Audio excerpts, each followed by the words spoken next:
Sabarkantha BZ group પર સીઆઈડીના દરોડાના મામલે આ વધુ સમાચાર મળી રહ્યા છે।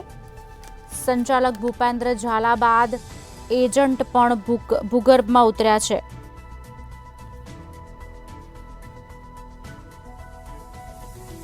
પ્રાંતિજ, તાલોદ, મોડાસા સહિતની શાખાઓના એજન્ટ અને સંચાલકો ગાયબ છે। એજન્ટ ગાયબ થતા રોકાણકારોની ચિંતા હવે વધી છે। પ્રાંતિજ, તાલોદ, મોડાસા સહિતની શાખાઓના એજન્ટ અને સંચાલક ગાયબ। એજન્ટ ગાયબ થતાં રોકાણકારોની ચિંતા પણ વધી છે। આપને જણાવી દઈએ, ભૂપેન્દ્રસિંહ ઝાલા મહત્વાકાંક્ષી માણસ, પણ લોકો લાલચનો ભોગ બન્યા અને રોકાણ મોટા પાયે કરી ઉચાપત પણ મોટા પાયે જ સામે આવી છે। સીઆઈડી તપાસ શરૂ કરી છે। સરકારી કર્મચારીઓ, અધિકારીઓ તથા ડોક્ટરોના મોટા રોકાણામાં સામે આવી રહ્યા છે। સતત 2 દિવસ હિંમતનગરમાં સીઆઈડીએ સર્ચ કર્યું છે। આજ અંગે વિગત આપશે અમારા સંવાદદાતા ચિરાગ અમારી સાથે લાઈવ જોડી ચૂક્યા છે। ચિરાગ, શું વિગતો મળી રહી છે? જી ચોક્કસથી સાબરકાંઠા જિલ્લાની અંદર બીઝેડ ગ્રુપ છે તેની ઉપર સતત 2 દિવસથી સીઆઈડી ક્રાઇમ બ્રાન્ચ છે તેની તવાઈ જોવા મળી રહી છે। સીઆઈડી ક્રાઇમ બ્રાન્ચની જે કાર્યવાહી સામે આવી છે તેને લઈ જે બીઝેડ ગ્રુપની અંદર મોટા પ્રમાણમાં જે સાબરકાંઠા, અરવલ્લી અને સાબરકાંઠા જિલ્લાને જોડતા રાજસ્થાન સરહદી વિસ્તારના જે રોકાણકારો છે તે ક્યાંક ને ક્યાંક ચિંતાતુર બન્યા છે। તે જ વિશે આપણી સાથે ઈડર રામભાઈ સોલંકી સ્થાનિક આગેવાન જોડાયા છે। રામભાઈ, શું કહેશો? બીઝેડ ગ્રુપની અંદર જે કૌભાંડ છે તે બહાર આવ્યું છે, કૌભાંડ આચરે આવવાની આશંકાઓ છે, સીઆઈડીની જે તવાઈ છે, રોકાણકારોમાં કેટલી ચિંતા? બીઝેડ ગ્રુપ ઉપર જે સરકાર તરફથી સીઆઈડી ક્રાઇમના આઈપીએસ અધિકારી ડીજીપી પાંડિયનજીએ હમણાં 2 દિવસ પહેલા કાર્યવાહી કરી છે એવું જાણકારી મળી ટીવી મીડિયા અને એમના દ્વારા। પણ તમને જાણી નવાઈ લાગશે કે બીઝેડ ગ્રુપના મિત્રભાઈ શ્રી છેલ્લા કેટલાય વર્ષોથી આ ટાઈપની સ્કીમ ચલાવતા હતા। આ ટાઈપની સ્કીમની અંદર એમને લોકોને એવી લોભામણી વાત કરેલી, એમના એજન્ટો જે છે એ એજન્ટો બધા ઠેર ઠેર ફરતા ને એવું કહેતા ઊંચું વ્યાજ આપવાનું, ઊંચું વ્યાજ આપી અને એ પૈસા ક્યાંથી કમાઈને ઊંચું વ્યાજ આલતા હતા। એવી સિસ્ટમ શું હતી, એક જણો રોકાણ કરવાનું, બીજા માણસો 2 તમારે પકડી લાવવાના, એ 2 જણો રોકાણ હોય પેલા 3 જણા થયા એટલે પછી પાછો બીજો નવો ગ્રાહક કરવાનો। આ સિસ્ટમ જે પરિસ્થિતિ હતી એટલે લોકોના મનમાં એમ હતું કે બીઝેડ ગ્રુપ વાળા બહુ સારું કમાઈ એનું ઊંચું વ્યાજ આપી રહ્યા છે। પણ રિઝર્વ બેંકની ના નીતિ નિયમોના વિરુદ્ધમાં તમે 50,000 કે એનાથી ઉપરના પૈસા બેંક કેશ સિવાય તમે લઈ શકો નહીં। તો અમને એગ્રીમેન્ટમાં એવું કરેલું કે 10,000 રૂપિયાનો એગ્રીમેન્ટ કરવાનો, 10 લાખ રોકો, 25 લાખ રોકો, એગ્રીમેન્ટ 10,000નો। આવું કેમ?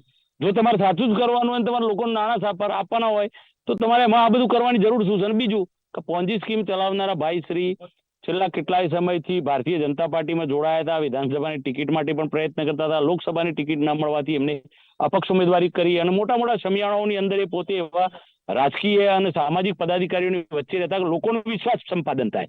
લોકોને એવું થાય કે ભાઈ આવા સજ્જન માણસોની વચ્ચે અથવા રાજકીય સત્તાધારી પક્ષના લોકોની વચ્ચે આ ભાઈ જે કામ કરી રહ્યા છે ખૂબ સારું હશે, એટલે લોકો પણ એમાં રોકાણ કરવા માટે પ્રેરાયા હોય। અને એજન્ટોના આ લોકોએ એવી લાલચ આપેલી કે ભાઈ તમે રોકાણ લાવો, 5,000નું રોકાણ લાવો તો તમને, 5 લાખનું રોકાણ લાવો તો તમને મોબાઈલ, 10 લાખનું રોકાણ લાવો તો ગોવાની ટૂર, 10 લાખથી ઉપરની રોકાણ લાવો તો તમે વધારે પડતું કરોડોમાં રોકાણ કરાવો જે એજન્ટો તો એમને કાર આપવાની। આવી લોભામણી જાહેરાતો કરી અને લોભામણી સ્કીમો દ્વારા જે એજન્ટો છે એમને શિક્ષકો છે, નિવૃત્ત કર્મચારીઓ છે, પોલીસ ડિપાર્ટમેન્ટના મિત્રોના પણ પૈસા છે એવું મને જાણવા મળ્યું। સાથે સાથે લોકોએ, શિક્ષકોએ તો શરાફી મંડળીમાંથી પૈસા ઉપાડી અને આમાં રોક્યા છે। આવું કોઈ બેંક કે કોઈ શરાફી મંડળી જે વ્યાજ ના આપી શકતો એના કરતા 3 ગણું ઊંચું વ્યાજ આપવાની લાલચ હોય એટલે લોભિયા હોય તેવા દુતારા ભૂખે ના મરી, એવી પરિસ્થિતિ ગુજરાતની અંદર થઈ છે। ગુજરાતમાં ચોરી અને ચોટે ભૂતકાળમાં પણ આવી કેટલીય લેભાગુ સંસ્થાઓએ લોકોના કરોડો રૂપિયા લઈ અને ભાગી ગઈ છે। પણ ભારતીય જનતા પાર્ટીના શાસકો મોટી મોટી વાતો કરે છે કે ભાઈ ભલભલા ચમરબંધીને છોડવાના નથી પણ કોઈને પકડવાનું નહીં। અને શાસકોનો ડર, જે બ્યુરોક્રેસી જે છે, અધિકારીઓ ઉપર જે ડર હોવો જોઈએ એ ડર નથી। બ્યુરોક્રેસી ઉપર ડેમોક્રેસીનો જે ડર જોઈએ એની જગ્યાએ ડેમોક્રેસી પર બ્યુરોક્રેસી હાવી થઈ ગઈ। આવી પરિસ્થિતિ કે જે અધિકારીઓ, પદાધિકારીઓ પર હાવી થઈ ગયા હોય એવી પરિસ્થિતિનું નિર્માણ આ રાજ્યની અંદર થાય છે। આ દેશમાં સંવિધાનનું રાજ જ નથી। સરેઆમ ગમે તે લોકો ગમે તેમ લૂંટી જાય, ગમે તેમ લોકોના પૈસા લઈ જાય અને કશું કરવાનું જ નહીં। અને દેશમાં અને રાજ્યમાં પ્રજાજનો પણ ભગવાન જાણે કેમ આવું છે. પ્રજામાં પણ એવો ધર્મનો નશો લગાવી દીધો છે કે તમે કઈ બી વાત કરો એટલે તમે હિન્દુ વિરોધી, તમે કઈ બી વાત કરો એટલે મિયા મુશરફ ભારત પાકિસ્તાન બટેંગે કટેંગે, આવા સૂત્રો સાથે પ્રજાને એવી ભ્રમિત કરવામાં આવી છે કે પ્રજા પોતાને પડતી મુશ્કેલીઓ અથવા પોતાની મહામૂલી મૂડી જે લોકો આ પરિસ્થિતિમાં મૂક્યા છે એ મૂડી પાછી લેવા માટે પણ રોડ ઉપર આવી શકતા નથી, કોઈ બોલી નથી શકતા. જુઓ તો ખરા દેશમાં ડર કેવો છે, આ રાજ્યમાં ડરની એવી પરિસ્થિતિ નિર્માણ થઈ છે કે મને તો દુઃખ સાથે કહેવું પડે કે આ દેશમાં સંવિધાનનું રાજ ધીમે ધીમે ખતમ થતું હોય અને આ દેશમાંથી અભિવ્યક્તિની આઝાદી ખતમ થઈ અને દેશ સરમુખત્યારશાહી તરફ જતો હોય એવું, અને પ્રજાજનો એને મૂંગા મોઢે બંધ આંખે જોઈ રહ્યા હોય એવું લાગે છે. આવનારા દિવસોમાં અમારી માંગ છે કે જે લોકોના મહામૂલી, અને હું એવું નથી કહેતો ભાઈ શ્રી ભૂપેન્દ્રસિંહ ઝાલા ભારતીય જનતા પાર્ટીમાં જોડાયા, ભારતીય જનતા પાર્ટીનો પટ્ટો પહેર્યો, ટોપી પહેરી એટલે તમે કરોડોનો ભ્રષ્ટાચાર કરવાનો તમને પરવાનો આપી દીધો. એટલે એનો મતલબ એ કે તમે ભારતીય જનતા પાર્ટી સાથે જોડાઓ એટલે તમે ગમે તેવા ભ્રષ્ટાચારી હોય તો એ ચોખાચટ થઈ જાઓ. ભૂતકાળમાં કેટલાય રાજકીય પાર્ટીના આગેવાનો એમાં જોડાઈ ગયા એટલે એમને કોઈ, એટલે લોકોમાં એક એવી પરિસ્થિતિ ઉત્પન્ન થઈ છે કે ભાઈ આ લોકો ઉપર કેસ થયેલા, ભ્રષ્ટાચારના આક્ષેપો થયેલા, એ લોકો ભાજપમાં જોડાઈ ગયા એટલે કોઈ કાર્યવાહી ન થાય એટલે લોકોના મનમાં એવું થાય કે આપણે પણ કોઈના વિશે આપણે ફરિયાદ કરીશું તો આપણી ફરિયાદ કોઈ સાંભળશે નહીં. આવી એક પ્રજા માનસમાં એક એવી છવાઈ ગઈ છે છબી સરકારની કે આ સરકારમાં આપણે કશું કરી શકીશું નહીં. પણ હું તો ભારતીય જનતા પાર્ટીના શાસકોને વિનંતી કરું છું કે આવું બહુ થઈ ગયું, બહુ લોકો ઉપર આવી પરિસ્થિતિનું નિર્માણ જે થઈ રહ્યું છે. આજે લોકો વિચાર તો કરો કે ખેડૂતો બિચારો લાઈનમાં ભર્યો ખાતર માટે, કેવાયસી કરવા માટે લોકો 2 દિવસથી લાઈનમાં ઉભા છે, કોઈ બોલતા નથી. અને આ જે ષડયંત્ર થયું અથવા આ જે પોન્જી સ્કીમ થઈ એ વહીવટી તંત્ર નતું જાણતું. છેલ્લા કેટલાય સમયથી ઓફિસો ખોલીને તમે બજારમાં બેસી ગયા અને કરોડો રૂપિયા લેતા હતા તો પોલીસ તંત્રના જાણમાં હતું, મીડિયા તંત્રના જાણમાં હતું, વહીવટી તંત્રના જાણમાં હતું, ને બધાની જાણમાં હતું. સરકારી કર્મચારીઓના લાખો કરોડો રૂપિયા આમાં રોકાયેલા છે. એટલે અને હું એક કહું છું કે આ કોઈ જાતિ સંપ્રદાય કે ધર્મ વિશેષની વાત નથી. કોઈ માણસ કઈ જાતિનો છે, કયા ધર્મનો છે, કયા સંપ્રદાયનો છે એના સાથે કોઈ લેવા દેવા નથી. અને અમારો કોઈ જાતિ પ્રત્યેનો અમારો કોઈ એવો આક્રોશ પણ નથી. કોઈ પણ જાતિ ધર્મ સંપ્રદાયનો માણસ આ દેશમાં રહી, આ રાજ્યમાં રહી અને પોતે વેપાર સારો કરી શકે, સારું કમાઈ શકે, પોતાના બાળકોને સારું શિક્ષણ આપી શકે અને સમાજનો વિકાસ કરવા માટેનો દરેકને અબાધિત અધિકાર આપવામાં આવેલો છે. આ ડેમોક્રેસી છે, આ લોકશાહી છે. લોકશાહીમાં વાણી સ્વતંત્રતાનો દરેકને અધિકાર છે. પણ કોઈ સમાજ સાથે જોડી દઈ અને આમાંથી જે સ્કીમમાં રોકાયેલા લોકોના રૂપિયા પરત ન મળે એવી પરિસ્થિતિનું નિર્માણ ન થાય. ભારતીય જનતા પાર્ટીના શાસકોને અમે કહીએ છીએ કે દેરાએ દુરસ્ત થાય પણ તમે કડક કાર્યવાહી કરી અને જે લોકોના રોકાણકારોના પૈસા રોકાયા છે એ પૈસા પરત મળે. કારણ કે ભૂતકાળ જેવું ન થાય. ભૂતકાળમાં આવી કેટલી અને હજી બીજી સ્કીમો ચાલુ છે. હજી સાબરકાંઠા અરવલ્લીમાં સ્કીમો ચાલુ છે. આ તો કેવું હતું કે એવો રોલો ઉત્પન્ન થયો કે ભારતીય જનતા પાર્ટીના શાસકો સાથે તમે જોડાયેલા હોય એટલે કોઈ ના બોલી શકે. અત્યારે અમે પણ બોલીએ છીએ, અમારા પર પણ ધમકીઓ આવવા મળી, પણ અમે તો કોઈ ધમકીઓથી ડરતા નથી.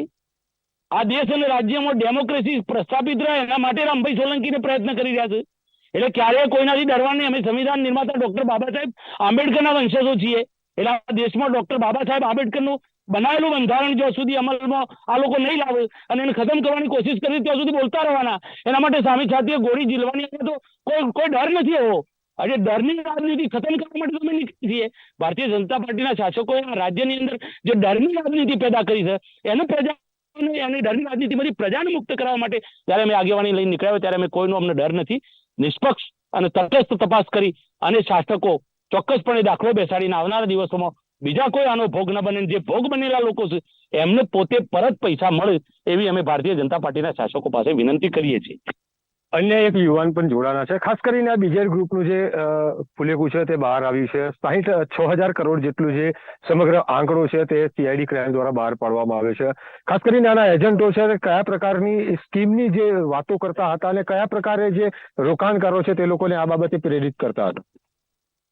બીજેડની અંદર તો એવી લાલચ આપવામાં આવતી હતી કે તમને 1 લાખનું રોકાણ કરો તો એ 3 વર્ષે ડબલ કરી આપવામાં આવશે, સીધા 2 લાખ રૂપિયા થઈ જશે. ત્યાર પછી 5 લાખનું રોકાણ કરો તો તમને એક મોબાઈલ મળશે ને તમારા પૈસા ડબલ થવાના છે 3 વર્ષે. એટલી મોટી સ્કીમ તો આવા તો કોઈ સરકારમાં પણ યોજના નથી કે 3 વર્ષની અંદર ડબલ પૈસા થઈ જતા હોય. મોટું વ્યાજ મળે તમને. 36% જેટલું તમને વ્યાજ કોઈ જગ્યાએ મળતું નથી હોતું. એટલું વ્યાજ આપવાની લાલચ આપવામાં આવતી અને લોકોને ભરમાવવામાં આવતા અને લોકો એના કારણે પૈસા રોક્યા પણ છે. આ બીજેડની અંદર એ રીતે રોકાણ કરવામાં આવતું કે આપણી પાસે 1 લાખનો 5 લાખનો કે 10 લાખનો એગ્રીમેન્ટ તમારી સાથે કરવામાં આવતો. એની અંદર ફક્ત 10,000 રૂપિયાનો જ એગ્રીમેન્ટ કરવામાં આવતો. રોકાણ તમે ગમે તેટલું કરો રોકાણ તમે ગમે તેટલું કરો, 1 લાખનું કરો, 5 લાખનું કરો કે 10 લાખનું કરો, પરંતુ તમારી અંદર એગ્રીમેન્ટ ફક્ત 10,000 નો જ કરવામાં આવતો. આ રીતે રોકાણ કરીને ફસાવવામાં આવતા, પરંતુ લાલચ એવી આપવામાં આવતી કે તમને 1 લાખ રોકશો તો તમને વધારે વ્યાજ મળશે, 36% જેટલું વ્યાજ મળશે, અને 5 લાખ રોકશો તો તમને મોબાઈલની સાથે તમને વ્યાજ મળશે અને તમને આગળ ફાયદો થશે. એમ કરીને અમારા જેવા લોકોને લાલચ આપીને ફસાવવાની કોશિશ કરવામાં આવી, અને અમે વિચારીએ છીએ કે આની યોગ્ય તપાસ થાય. અત્યારે સીબીઆઈ તરીકે તપાસ ચાલુ છે, તો જેટલા પણ રોકાણકારો છે એમના પૈસા પરત મળે એ રીતની તપાસ, યોગ્ય તપાસ કરવી જોઈએ.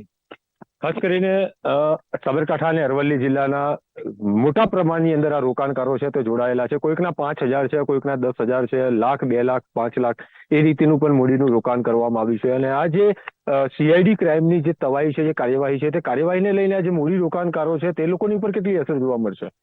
સૌથી પહેલા જો વાત કરવા તો આટલું 5,000 કરોડનું જે આ બતાવવામાં આવી રહ્યું છે જે મીડિયા દ્વારા જે તંત્ર દ્વારા, તો એકદમથી તો આટલો બધો આંકડો પહોંચી નહીં ગયો. આની કોઈ બી શરૂઆત થઈ હશે 10,000 થી 20,000 થી 50,000 થી લાખ થી 50 લાખ થી, તો આટલા સુધી આંકડો પહોંચી ગયો. લોકોના તંત્રના નાક નીચે આ રીતે ચાલતું હતું. તંત્ર શું ધ્યાન આપતું હતું? કઈ એવું તો હશે નહીં કે લોકો ત્યાં બેઠા બેઠા એમને પૈસા આપ્યા હશે. એમના કોઈક માણસો તો હશે જે લોકો અગાડી સ્કીમ મૂકતા હશે, લોકોને વાત કરતા હશે, લોકોને જે રીતે કરતા. પણ આ સમગ્ર બાબતની અંદર જે સૌથી મોટો પ્રશ્ન વિચારવાનો છે કે જે 2022 પછી અમને જે એક એડવર્ટાઇઝમેન્ટ ચાલુ કરી, દરેક પાર્ટીના કાર્યક્રમમાં પાર્ટીનો ખેસ પહેર્યો, દરેક નેતાઓ સાથે ફોટા, દરેક નેતાઓ સાથે એમના કાર્યક્રમમાં હાજરી, જેથી કરીને પ્રજાનો વિશ્વાસ આવી ગયો કે ભારતીય જનતા પાર્ટીમાં વ્યક્તિ હોય એટલે મતલબ બધું ક્લીન જ હોય. પણ તંત્ર આ બાબતે આટલું બધું અંજાન કઈ રીતે હતું કે એમને ખ્યાલ જ ના આવ્યો કે આટલું મોટું ચાલી રહ્યું છે. અનેક વખત મીડિયામાં આ વસ્તુ પ્રકાશિત થયેલ છે, એવું નથી કે પહેલી વખત જ આ થયું છે. અનેક વખત મીડિયામાં આવ્યું છે, મારી પાસે પ્રૂફ છે કે અમુક પેપરોમાં આવ્યું, અમુક ઇલેક્ટ્રોનિક મીડિયામાં આવ્યું, તેમ છતાં પણ આની કોઈ પણ કાર્યવાહી થઈ નથી. એના પાછળનું કારણ શું હોઈ શકે એ ખ્યાલ નથી. અને હું તો ભારતીય જનતા પાર્ટીના શાસકો અને તંત્રને કહેવા માંગુ છું કે આ ભાઈના જે પણ કાર્યક્રમ હતા અને જેમાં પણ આ નેતાઓ આવી ઉપસ્થિત રહેતા હતા, એમને પણ પૂછવામાં આવે કે ભાઈ તમે આ બાબતે જાણકારી હતી, જાણતા હતા? અને જો જાણતા હતા તો તંત્રને જાણ કેમ ના કરી? કે પછી એવું હતું કે એમના લોકોને તો સ્ટેજ પર બેસાડો એટલે એ લોકોને તો ખાલી તાળીઓનો ગરગડા ઝીલવાનો હોય એ કરીને બેસીને આવતા હતા. તો મારી તંત્રને વિનંતી છે કે જે લોકોના પૈસાની અંદર ફસાયા છે અને જે પણ છે એમના પૈસા પરત કરવામાં આવે અને જે આમાં યોગ્ય તપાસ હોય એ કરવામાં આવે. ખાસ કરીને મહત્વની બાબત એ છે કે શિક્ષકો છે, શિક્ષકોને પોલીસ કર્મચારીઓના મોટા જે રોકાણ છે તે આમાં રોકાણ કરવામાં આવ્યું છે અને તે લોકોની મૂડી વધુ હોવાની વાત છે તે પ્રાથમિક માહિતી સૂત્રો પાસેથી પણ મળી રહી છે. તે બાબતે શું કહેશો? વિદ્યાર્થીઓને જે શિક્ષકો છે તે અભ્યાસ કરાવતા હોય છે અને આ શિક્ષકોએ પોતાની મંડળીઓમાંથી ને પોતાનો જે પગાર આવતો હોય છે તેમાંથી જ આની અંદર રોકાણ કર્યું છે અને ઊંચા વ્યાજની જે લાલચ રાખી છે તે બાબતે આપનું શું માનવું છે?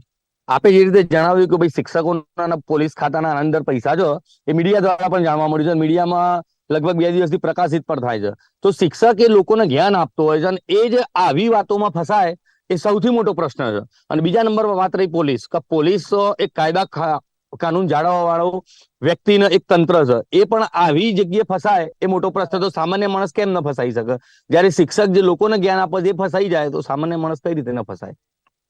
ક્યાંક ને ક્યાંક સાબરકાંઠા અને અરવલ્લી જિલ્લાની અંદર સીઆઈડી ક્રાઇમની જે ટીમ છે તે સતત 3 દિવસથી બીઝેડ ગ્રુપની જે વિવિધ ઓફિસો છે તે જગ્યાએ રેડ કરવી રહી છે. તેના ડોક્યુમેન્ટ છે તે પણ એકત્રિત કરી રહી છે. લેપટોપ હોય, કોમ્પ્યુટર હોય કે પછી તેના જે કેશ વાઉચરો છે તે પણ સીઆઈડી ક્રાઇમને હાથ લાગ્યા છે અને સીઆઈડી ક્રાઇમ દ્વારા ફરિયાદ પણ નોંધવામાં આવી છે. આ જે 6,000 કરોડનું ફુલેકું ફેરવનાર ભૂપેન્દ્રસિંહ ઝાલા છે તે હાલ ભૂગર્ભમાં છે ને તેની શોધખોળ પણ હાથ ધરવામાં આવી છે. જોકે એજન્ટો સાથે જે રોકાણકારો છે તે લોકોનો કોઈ પણ પ્રકારનો સંપર્ક ન થતા હજારો જે રોકાણકારો છે તે લોકોની ચિંતામાં પણ સતત વધારો જોવા મળી રહ્યો છે. જી આભાર સમગ્ર માહિતી આપવા બદલ. વધુ માહિતી આપની પાસેથી લેતા રહીશું. તો આપને જણાવી દઈએ, બીઝેડ નામની કંપની પોન્જી સ્કીમ કાઢી કરોડો રૂપિયાનું ફુલેકું ઉછાળ્યું છે. ભૂપેન્દ્રસિંહ ઝાલા જેનું નામ છે. હવે એજન્ટો પણ ભૂગર્ભમાં ઉતરી ગયા છે. મોટા મોટા વળતરની જાહેરાતો કરાઈ અને તમામ લોકો પાસેથી પૈસા ઉઘરાવ્યા.